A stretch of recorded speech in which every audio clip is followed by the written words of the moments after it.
Rajyog. Sorry. Pranam mantra. Om Namah Shri Yatirajaya Vivekananda Sure Sachit Sukha Swarupaya Swamine Tapaharine. Sorry.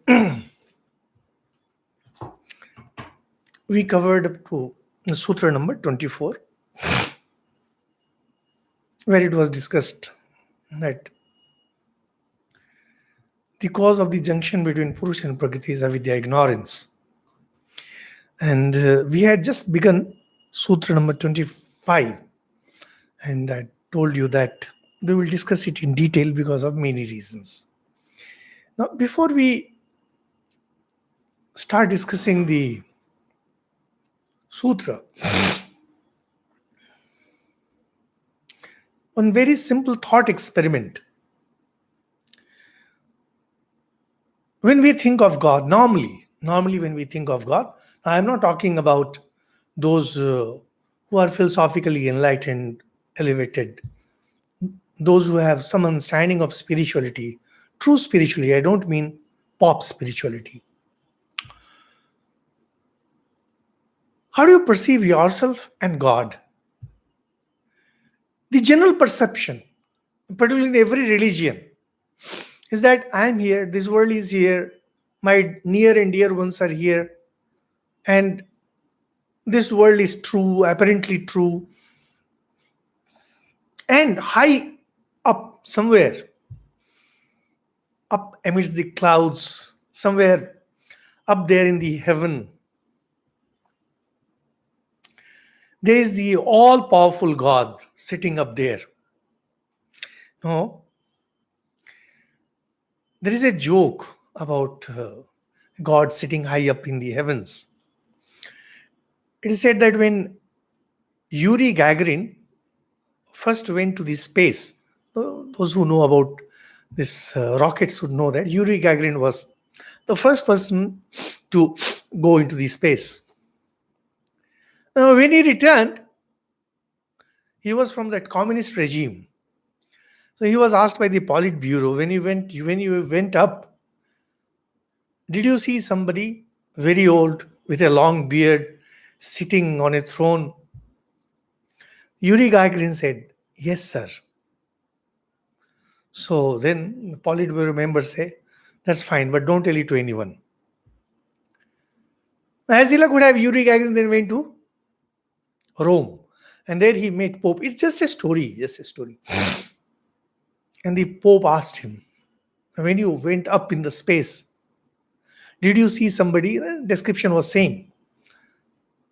Some old elderly person sitting on a throne with long beards and all. Now, because Yuri Gagarin had been tutored, he told, no, Pope, I did not see anybody. So Pope says, don't tell it to anyone. Now, this is a very interesting story. That whether it be communist, when communists are, or for that matter, any materialist is trying to debunk the truth about God, the idea about God. He is talking about somebody high up, sitting on a throne with long beard, etc., etc. Unfortunately, we, the believers, we also have the same idea about God. There is somebody who is sitting up and dispensing justice like that.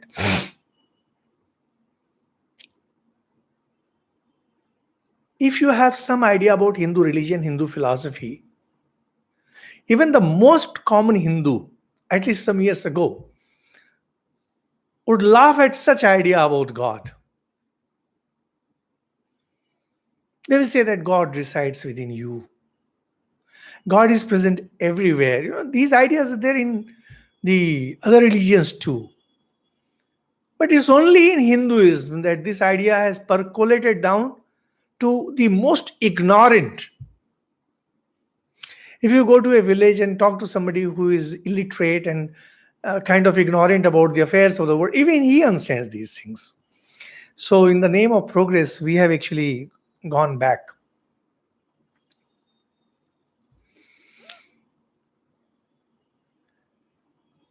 So, how exactly the Hindu religion and Hindu philosophy looks at the relationship between man and God?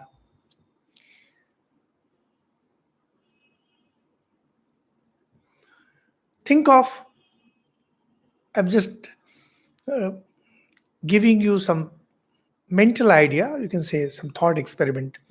Just you have to visualize it mentally.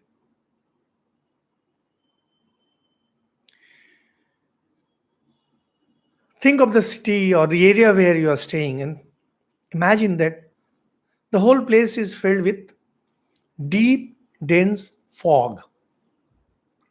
Deep, dense fog. It's fog, fog, fog, fog, fog. You can move through that fog, and well, it's fine, very fine, thin. And then you find that at some places that fog, it has condensed into water. It's the same H2. H2 has fog and H2 has water. And think that in that water body, there are certain portions that have condensed further into ice. So you have the covering of fog. Inside it, there is water. And inside that water, there is some ice. Or ice is floating on that water. In essence, this ice, water, and fog, they are same. And yet, there is difference. Compared to the fog, water is far more gross. And compared to water, ice is far more gross. Now, if you think that you are someone who is living within that ice, there is no way that you can come out of that ice because you are solidified. You are totally condensed. There is no way that you can know water. Somehow, if you can know water, that means if you can somehow dissolve your body and be one with water, then you will know that you are water and that ice because you have become a little more fine. But even now, you will not be able to know the fog. Now, if you can somehow become lighter compared to water, then of course you turn into fog. And if you can somehow escape from that fog world, then what remains? Nothing. From a distance, you can only see that there is this world where there is fog and there is water and there is ice, and you are free. Something similar. Now, these are examples.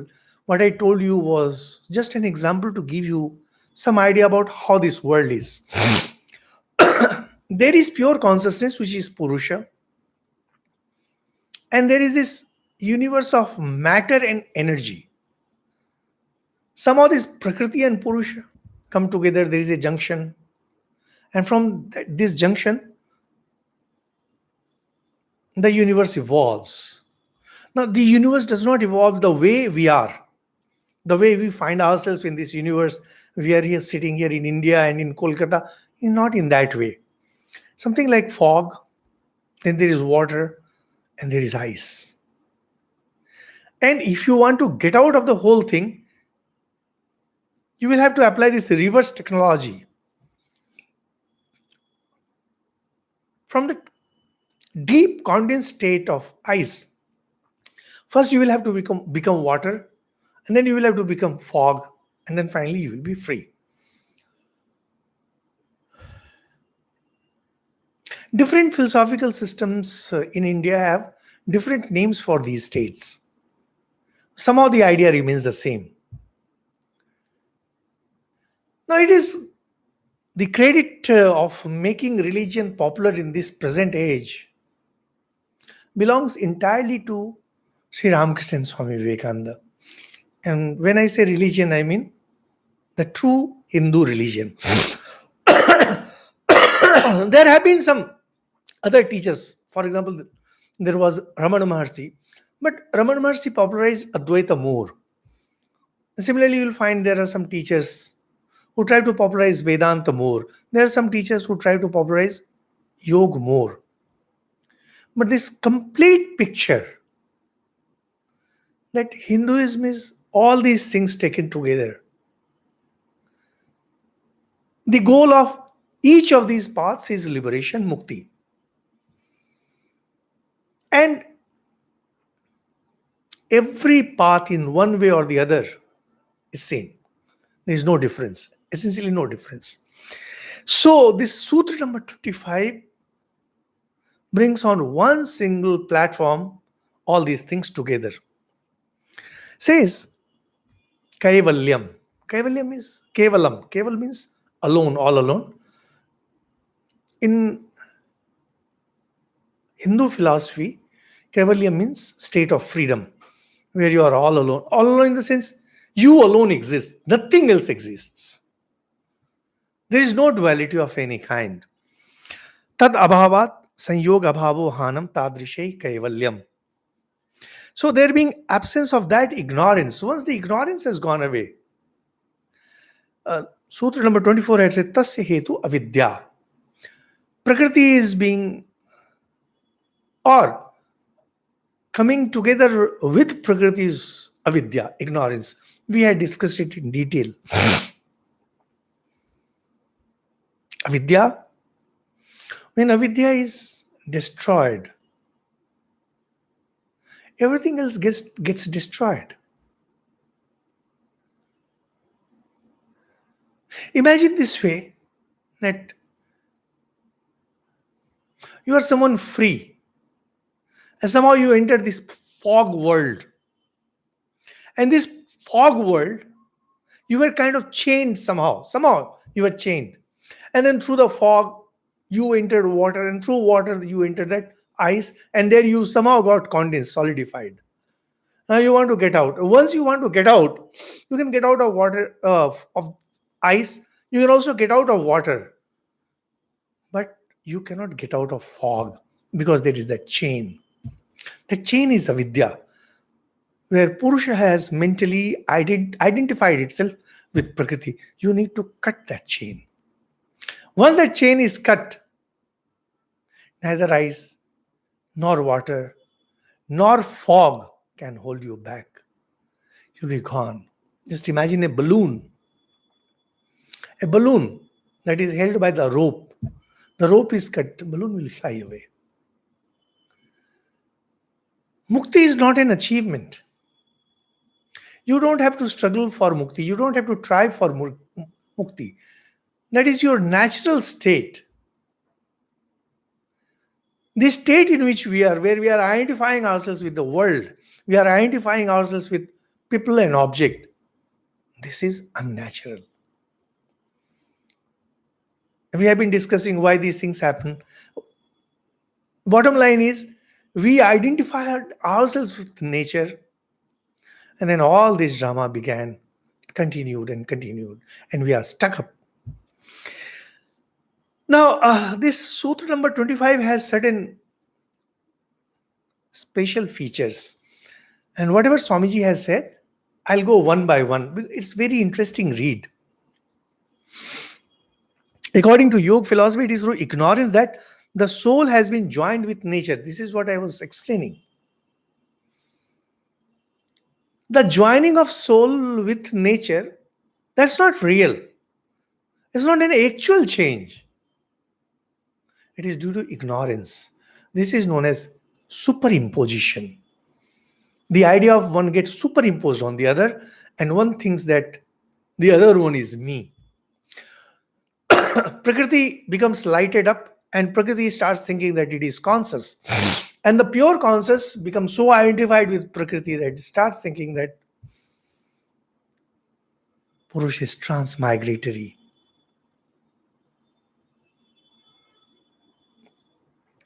When you identify yourself with someone, you will see that the thought process of that person, the behavior of that person,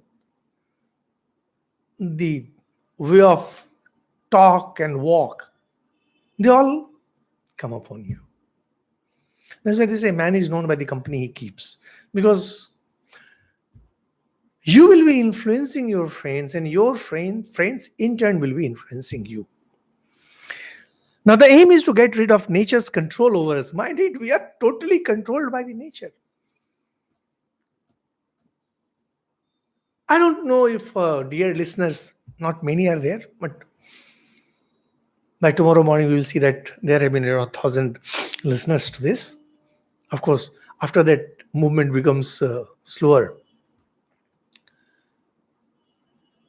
Have you ever been very intimate with someone? Have you been very friendly with somebody? Have you ever tried to get close with someone? You might be. But if you look back at your life and just think, have you ever been close to someone? If yes, and if you have been out of that person, you will see how unknown to you that person was controlling you. Not that that person wanted to control, you automatically got controlled by that person.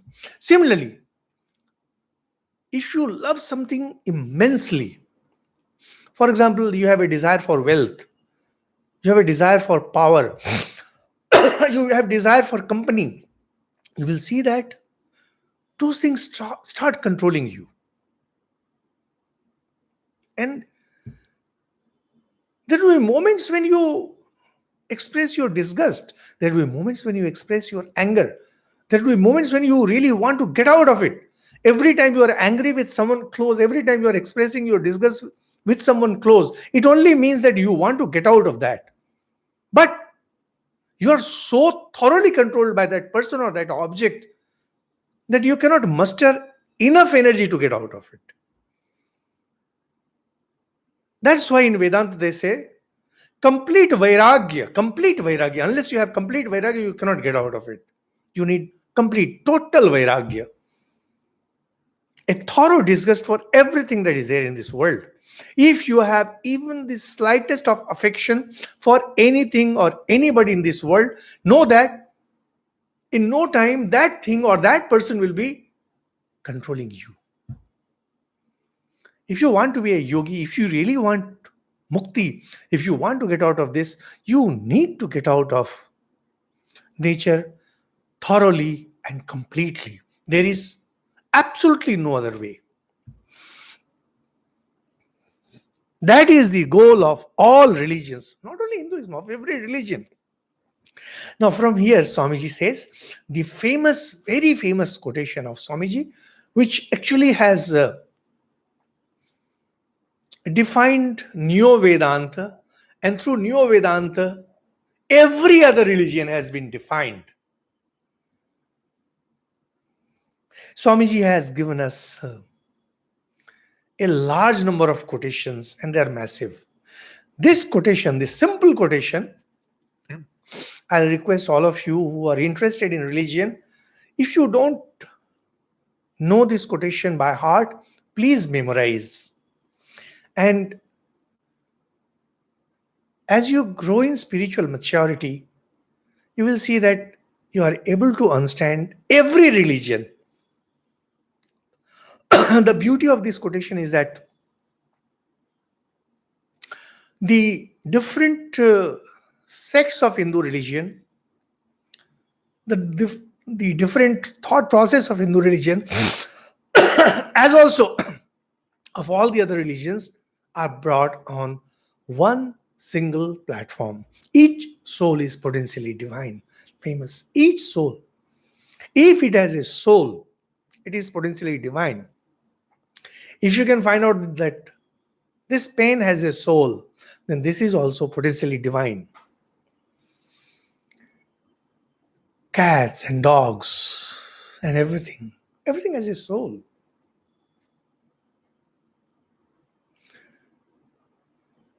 Christians don't believe that cats and dogs have a soul. Now, of course, they are in a dilemma, big dilemma. And there's a very famous writer, Ishiguro. Ishiguro, he he wrote beautiful novels where he kind of discusses some of these issues, and there it's talking about some form of cloning, where the cloned ones will be used for donating organs to the normal persons. Now, these cloned ones belong to those who have been imprisoned for life for heinous crimes, who would otherwise be sentenced to death. Now, there is one lady who is trying to prove that these cloned ones also have a soul. Entire novel is about that. Now, the interesting thing is that when that lady is trying to prove that these cloned ones of the criminals and the scum of the society also have a soul, what she is doing is surreptitiously she is asking these ones to paint, to draw, to sing, and she is taking those things to the mainstream society, and she is trying to prove through these things that they also have soul. Now, this is a very interesting thing about this Christian society, and through that, with the entire Western world. If you have emotions, if you can express emotions through, say, poetry or painting, then you have a soul. Otherwise, you don't have a soul. So, whether or not cloned ones will have a soul, now that's a very interesting thing. For we Hindus, no, we don't have any issues with that. They definitely have soul. Anything that is living, soul, has a soul. How do you define the living being? Anything that breathes. Anywhere where there is this exchange of oxygen and carbon dioxide, pranan kriya. Wherever there is prana kriya, in whatever form, it is a living being. So, the goal is to manifest this divinity within. You, me, he, she, everyone is divine, divine, divine. And the divinity is within. Goal is to manifest this divinity. When the Christians are talking about going to the heaven, when the Muslims are talking about going to the heaven, they're talking about the same thing, this expressing of the divine, which is within. By controlling nature, external and internal. Now, this is very interesting. Controlling nature, external and internal. Those of you might have come across this quotation. You might be knowing about this. Controlling nature, external and internal. External nature is the Prakriti, the entire of Prakriti, whole of Prakriti. And inner is controlling your mind. Swamiji will explain that as you grow in controlling your mind, your control over external nature increases. In fact, you will see that this is true even in this society. As you become more and more focused, as your mind becomes more and more poised, your power to grasp a subject becomes more and more. What is the difference between, say, topper of a class and one who has poor performance? The difference lies in the power of concentration. And by power of concentration, we mean that one who has control over his mind. You will find that there are many kids who study for very less number of hours, but they perform very well. And they are the sloggers. They keep on working and working and working. They never get results.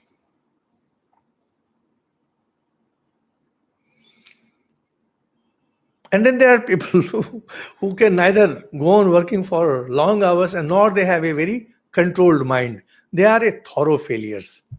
I was partly like that. I could neither work for long and nor could I apply my mind to any subject.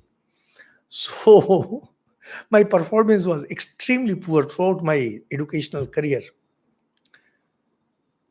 Why? To, to perform well, to control the external nature, here it is marks, here it is subject. You need to have control over your mind.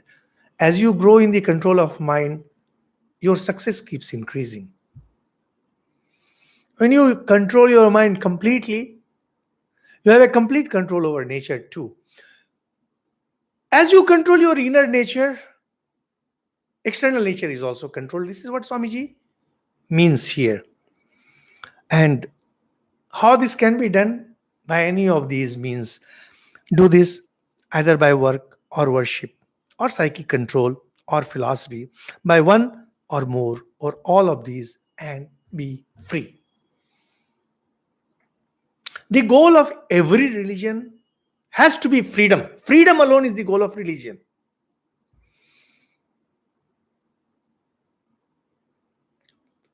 Although it's not necessary, I can tell you, sometimes people ask me why I became a monk. Simply because I smelled freedom in being a monk. If I had not felt freedom, maybe I would have never become a monk. It's freedom. And that's why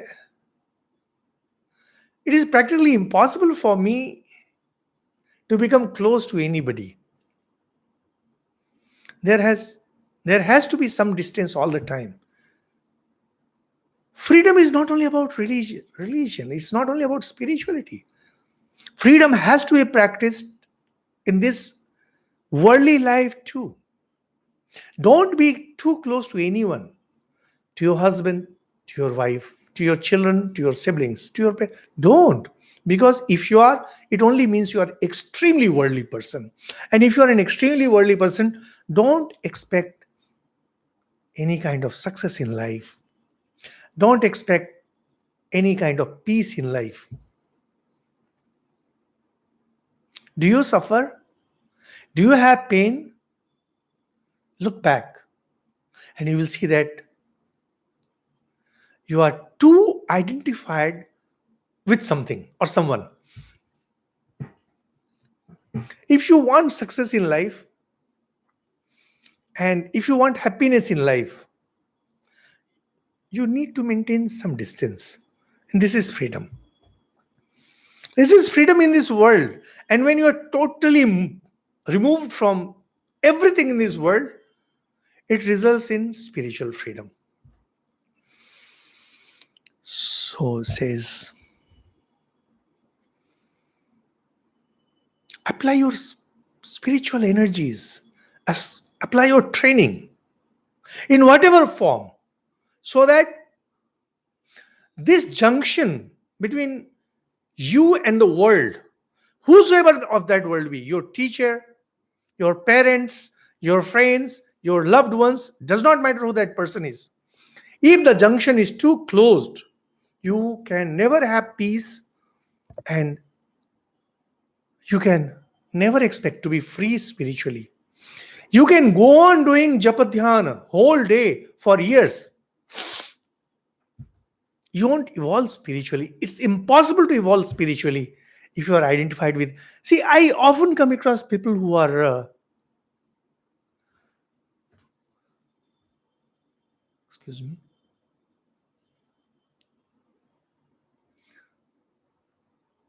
Oh, sorry. I thought that connection is gone again. We have such unstable connection. So I've seen people who are aspiring for spiritual life and they're so badly and deeply involved with their family. No, it's not possible.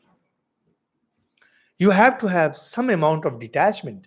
You have to have some amount of distance from even the most beloved ones.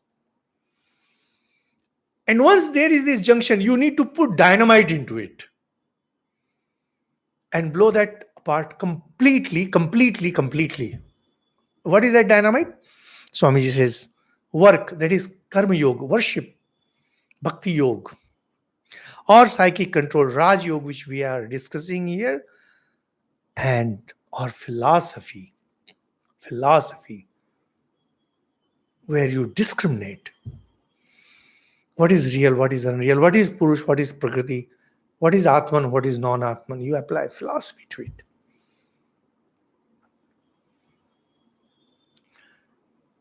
Karma yoga,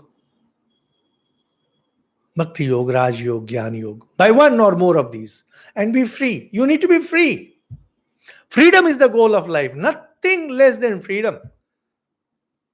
Then Should people be allowed to marry? Definitely.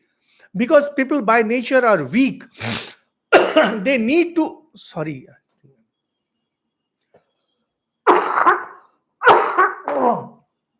people being weak, they need to hold on to someone so that they can go up. Relationships help you in growth. A teacher helps you in growth. Your husband, your wife, your parents, they all help you in growth. A ladder is meant to take you to the roof. Ladder is not the roof. A relationship is supposed to make you free. Relationship is not meant to keep you bound there. This is where we make mistake. And once we have suffered, maybe once, twice, then we say that no more relationship with me. I don't trust anyone. No, no, no. You will never grow. You need to have friendships. You need to take help of this or that, and then ultimately be free. Like a pole vault jumper, you need a pole so that you can make a huge jump, and then you have to give up that pole. This power to give up the pole comes through one of these spiritual paths. This is the whole of religion. Doctrines or dogmas or rituals or books or temples or forms are but secondary details. Other religions will never accept this. Other religions, without naming them, I'll tell you, they will never accept that their religion is a mere secondary detail. It's we Hindus who knows. Hindus know the science of religion and art of religion. We know what it means. We know you have to give up your Vedas. We know you have to give up your Upanishads. We know you have to even give up your mantra. You have to give up everything. Sri Ramakrishna had shown it directly. He had worshipped Mother Kali, and he had vision of Mother Kali as everything of the universe. But when he went into Advaita sadhana, he had to give up even that. So whether you are worshipping Kali or Krishna or Ramakrishna or Shiva, these are secondary details. Depending on what is your orientation, depending on what you like and what you don't like, you will take up one path or the other. But understand this. Your path is not the path of the other person, and that person's path is not your path. When Ramakrishna Mission talks about every path is a valid path to God, we don't mean to say that your path is mine and my path is yours. No, we don't. Your path is yours, mine is mine. I'll not disturb you, don't disturb me.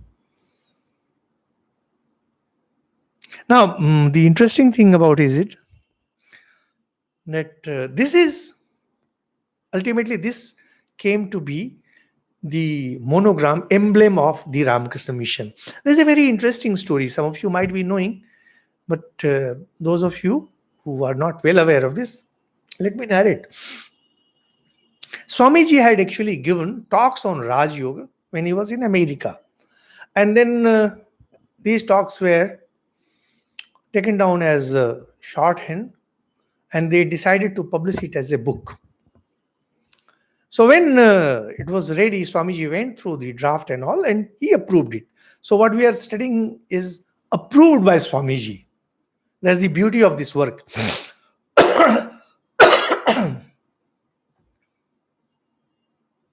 So then came the question of having a cover. What should be there on the cover? So Swamiji picked up this quotation for the cover. And that was the time when lots of letters used to be exchanged. Swamiji used to write letters, and letters used to come to Swamiji. So one letter had come to Swamiji, and there was an envelope. And Swamiji cut that envelope open, and on the inside of the envelope, he made the famous monogram that is there today of the Ramakrishna Mission. There's this coiled snake, and you see waters, and you see a lotus, and you see a swan, and you see the rising sun. So this quotation, the saying of Swamiji, was represented in that monogram. And then there was a draftsman who used to come to Swamiji. Swamiji roughly designed that, roughly. Well, this will be the diagram. Tanno Hangsa Prachodayat. May that swan, that is God, take our mind towards him. That is freedom. Freedom is the goal. So that draftsman, he made that sketch to the scale, and then it was printed. And rest is history. So this particular quotation has a very interesting story. Now, till there is this Ramakrishna mission in the society, this quotation will remain forever. The yogi tries to reach this goal through psychic control. So, Raj yogis of these four paths. Now, these four paths are broad classification by Swamiji. There is no rule that you will say that there are these four paths. There are other. You can also classify these into two, and you can also classify this into some more. So, that's why the yogi claims that he who controls mind controls matter also. We were talking about one who controls his mind, controls his marks also in the examination. If you have good control over your mind, your grasping power increases, your retention power increases, and then you can write well in the exams. Exams and success in education system doesn't depend on mugging. It depends entirely on the power to grasp, power to retain, and of course, power to express. This happens entirely by the power of the mind. But when it comes to yoga, it goes one step further. If you can control your mind, you can control matter too. Now, many people who come to us, they think that we are great yogis and we can read minds and we have psychic power. We have no. At least I don't have any. I just know these scriptures. I've studied them. I think about these things, and then when I have to take classes, I think deeply. Just that. There must be yogis when we have such a strong tradition of yoga philosophy, and Swamiji himself is talking about these things. There must be yogis who can read minds, who have control over others, and who have control over matter. I don't have any such. But the yogis claim, and Swamiji is very assertive about this. Now, if you can control your internal nature, you can control your external nature, as I told you about the examination. Now, Raj Yoga propounds the methods of gaining this control. Raj Yoga is about this methodology, how to control your inner nature. Because if you want to control external nature, for example, let's see, we can just have that simple look that after Renaissance in Europe, what happened? After Renaissance, Europe learned how to control the external nature. There was the Industrial Revolution, one revolution after another, and steam engines came, and this came, and that, lots of things. And now, as this our 20th century came, more and more things happened. Atomic energy was explored, and diesel energy was explored. So many things happened.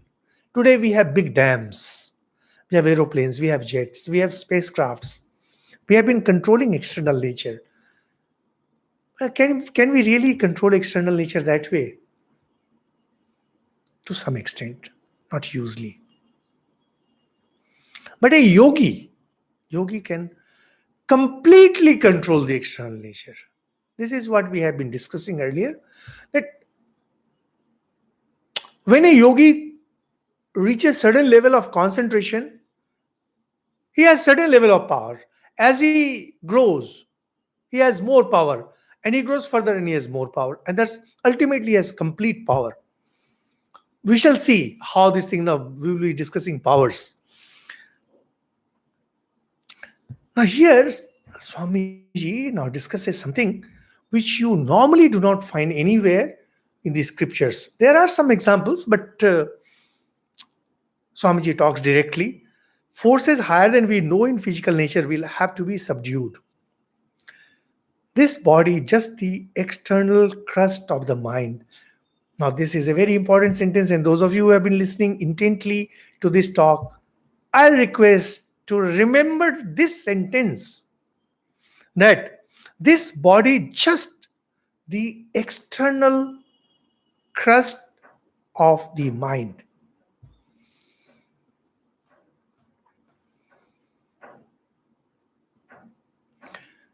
So here is my this body. This body is the external crust of the mind. One look at you, and a perceptive person can very clearly say what kind of person you are, because your body is just the external crust of the mind.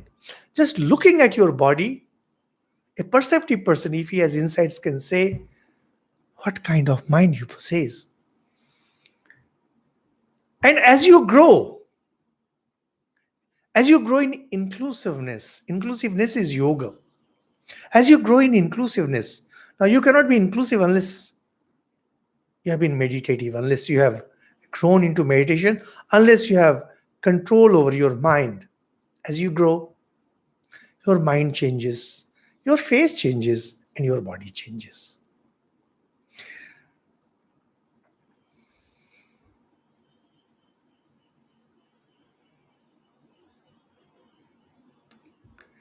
Only yesterday, depending on today's date, one friend came to meet me and asked, yesterday or it was 1 or 2 days before, how do you keep your mind so fresh? I'm an old person. How do you keep your mind fresh? Well, there's no one single answer to it. If you are into new things all the time, because at my age, when you have crossed 60, your mind becomes calcified. Your mind becomes cast in stone. But if you are continuously into new things, your mind will stay fresh. And naturally, there will be that freshness will be expressed through your eyes. It's not only about listening to the new things. It's not only about reading new things. It's about living with new things. Continuously living with new things. Grandparents who play with their kids, they have a freshness about them. And grandparents who are separated from their grandkids, they have a haggard look. They have a weary look. There's will be freshness. Now, Swamiji gives a very interesting example to make this idea clear. Coming back to what we discussed in the beginning, fog, water, and ice.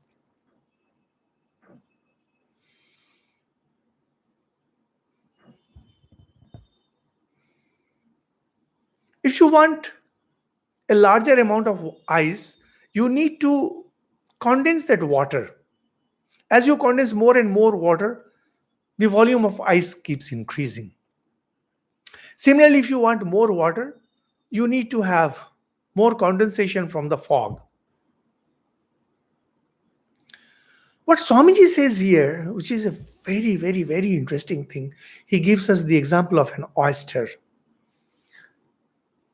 or a snail. Today, as the would have today itself in this season, which is completely out of season, I saw a snail on one of our roads, and it was very unusual because during this season you don't have snails. Think of an oyster or think of a snail. How delicate its body is. It has no strength in its body. Nothing. It's that so soft. It looks practically like cooked meat. But look at its external crust. It's hard. I mean, we can break it that easily. But again, if you go to say tortoise or turtles, the shell that they carry about them, they're extremely hard. You can't cut it even with a sword. There's just no way out. You can't. And yet, those of you might have seen, those who know, turtles and the tortoise, their flesh, they're extremely soft. Because they can get injured very, very easily. So snails and oysters and turtles and tortoise, they withdraw their limbs. They get into their shell. Now, where from comes this shell? If you look at the rhino, the skin of rhino is very hard, but everything about rhino is hard. But here, as far as snail is concerned, or oyster is concerned, or tortoise is concerned, they're extremely soft. Now, they take in that food, and one part of that food gets converted in that hard, completely hard shell. Those of you who might know about rhinoceros, the horn that they have is so hard, rhinos' horns, they say. They're extremely soft when they're kids. Or those of you might have seen calves. They're so soft, their horns. As they grow in age, they harden, harden, harden, harden. It's the same food. Some part of the food is converted into their soft body. Another part of that food is converted into hard shell.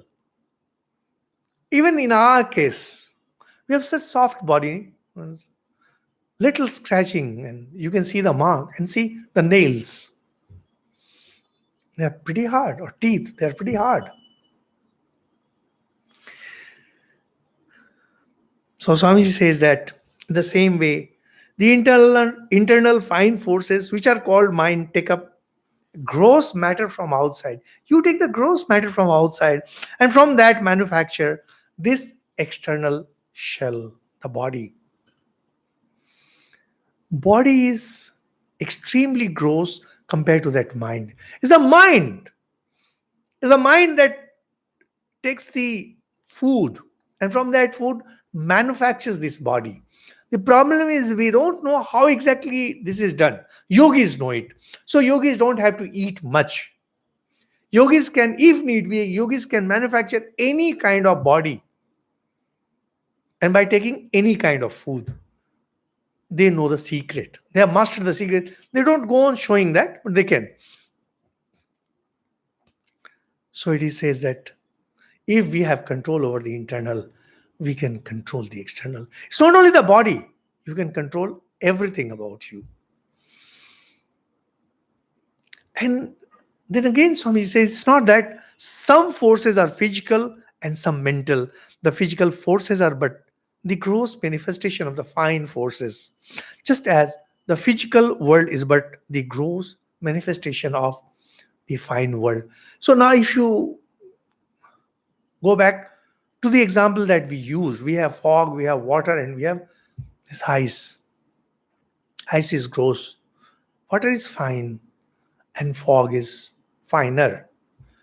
It's not that these three are different states. It's not that physical force is something, and reminding you once again of Swamiji and Einstein.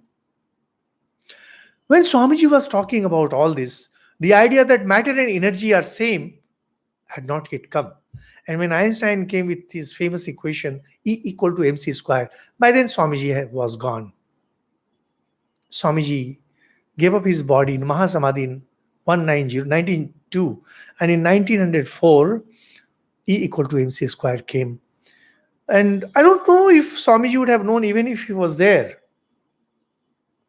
If Swamiji was there, because it was such a technical thing, it was such a pure physics thing that maybe Swamiji would not have understood at that time. But the idea had come.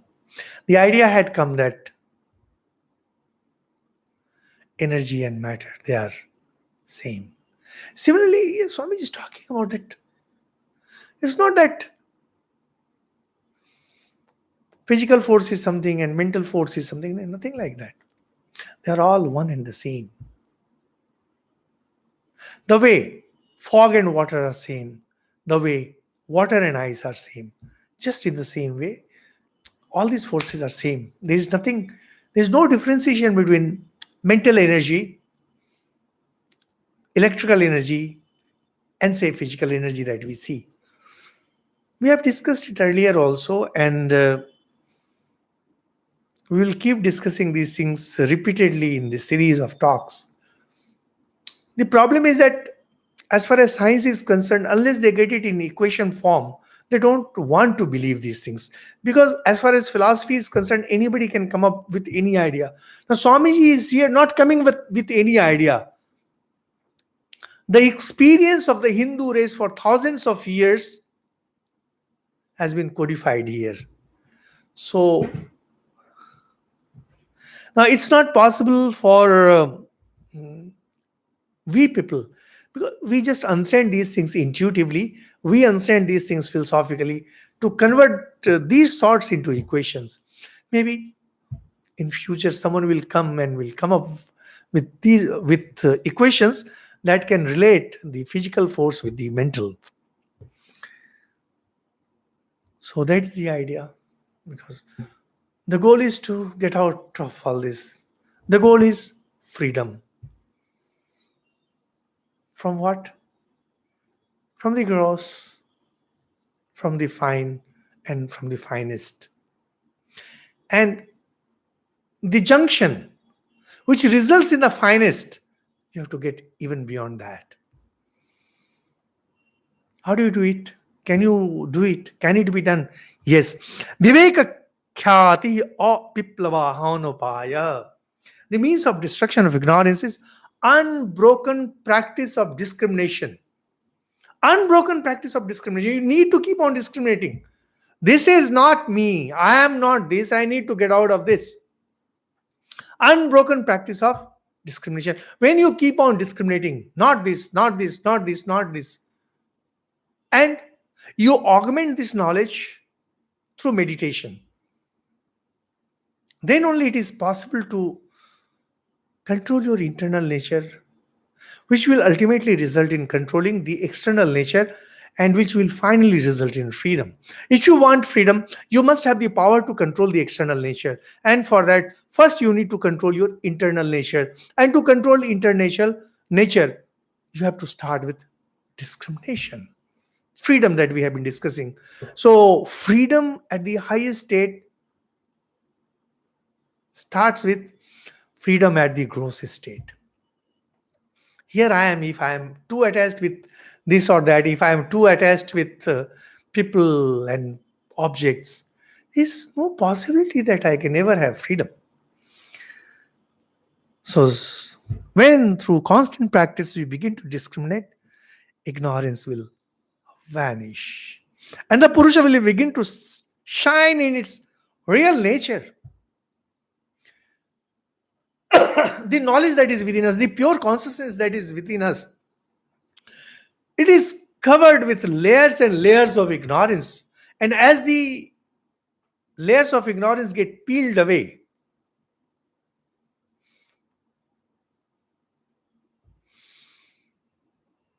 you find that the real nature, omniscient, omnipotent, omnipresent. Sri Ramakrishna used to give a very beautiful example of this about onions. You start peeling onions. One layer goes, the second layer goes, third layer goes. And finally, when you reach the end, you find there is nothing. It's pure space. It's all empty space, which is kind of omnipresent in the sense as far as the universe is concerned. But Atman is not like that. Purusha is not like that. It is full of knowledge, it's full of power, and is present everywhere. How do you know that you are improving?